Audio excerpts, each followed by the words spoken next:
You've been reading the Bible for years, but what if you've been reading it wrong this whole time? You see, most Christians never learn what the Bible actually teaches because nobody shows them how to read it. Well, today, my friends, that changes. So here's what most people don't realize. The Bible wasn't meant to be confusing or complicated. It wasn't meant for the scholars. It was meant for people like you and me. But somewhere along the line, it just got complicated. Through the commentaries, the theological debates, the people that was actually written for, the average person, we just got left behind. So you open the book of Genesis. You read 3 chapters, you close it, and you say, I just don't understand this. Something's got to be wrong with me. But in reality, nothing's wrong with you. Something was wrong with the way you were taught to read the Bible. So like I said before, that's going to change right now. You see, the one mistake most people make, they start in the beginning of the Bible. You know, those are one of the most complicated books to understand without the context of what things are going on. You know, the ancient customs, the genealogies, covenants you never heard of before. So think about it this way. You wouldn't want to start a journey in the middle of a desert, would you? You want to start where the water is. That way you can get your supply built up. And that way you're ready for that journey. Now, the book of John, that's where you want to start. Not because it's easy, but because it tells you who Jesus is. You see, the entire Bible, all 66 books of the Bible, point to one person. So let's start with the destination, and then our journey starts to make sense.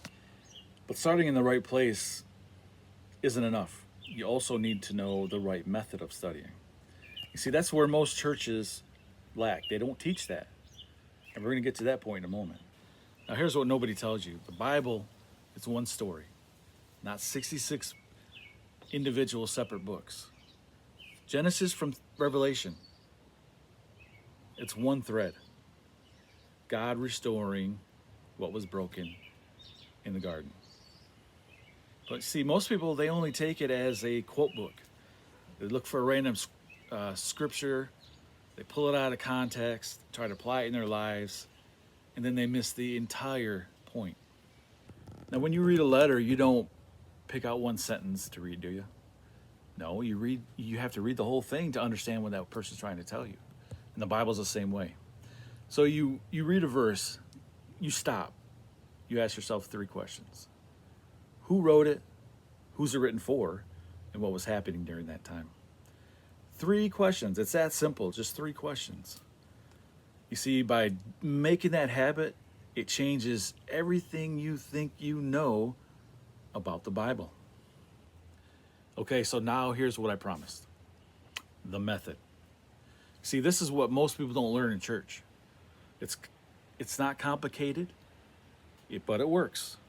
And it's called the 3-step method. Read, question, apply. So the first one, read. Don't rush. Read 1 chapter at a time. Read it slowly, and then let those words sink in. Number 2, question. What does God say here? What's this teaching me about his character or his qualities? And what does this require of me? You see, you don't need a theology degree to do this. You just need to be honest. Number 3, apply. Now, this is where most people just stop. They read, they feel inspired, they close the book, nothing changes. See, the Bible wasn't written for information, it was written for transformation. So you got to ask yourselves, what will I do or need to do with the information I just read? Now answer the question. Now do it. Apply it. That's the key. Apply. So there's your method. Read, question, and apply. 3 steps. But there's one more thing. I know I said 3, but there's one more thing. And this is what separates those that actually grow from those that stay stuck. Now, most people try to read the Bible an entire year. Day 1, excited. Day 14, falling a little behind. Day 30, I give up. I'm done. Sound familiar? Now here's what works better.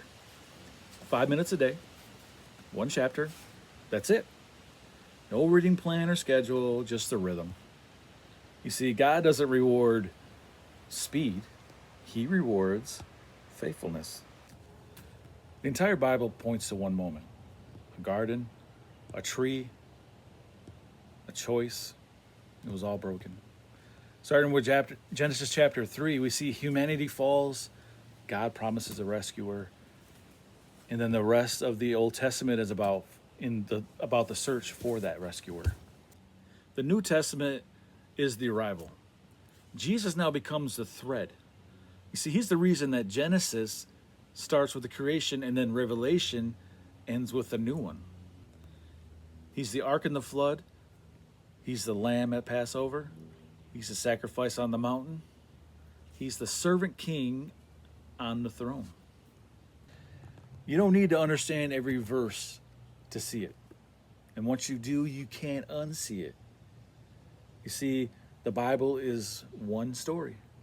That story is God trying to bring you back to himself. Now, on a side note, before I put all this together and how we can use it, if you're finding this encouraging, this information I'm giving to you, I want to give you something that helps me. It's called the 7 Bible Truths that will strengthen your faith. It's a simple guide. I wrote it to help for seasons when you feel discouraged, you need a little help to be strengthened up. It's a simple guide. It's clear. It's something that I use every day to help me get motivated to remain faithful to God throughout the day. I put the link below, so if it's something you might find interesting, go ahead and click that link. So if you're new here, the channel exists for one reason: to help you understand what the Bible actually teaches. No denomination, no agenda, just truths made simple. So hit the like button, hit the subscribe button, turn on your notifications. More videos are coming soon. So like I said before, this method usually isn't taught in churches. Read, question, apply. It's that easy. Start in John. 5 minutes a day. Look for the thread. It always leads to Jesus. You don't need a degree. You don't need to be a scholar. You just need willingness. God's not asking for perfection. No, he just wants your attention. 5 minutes a day for God. That's all you need. And he will do the rest. You see, my friends, if you do that, you will be successful. Beautiful, isn't it? So thank you for watching. And until next time, my friends, be faithful.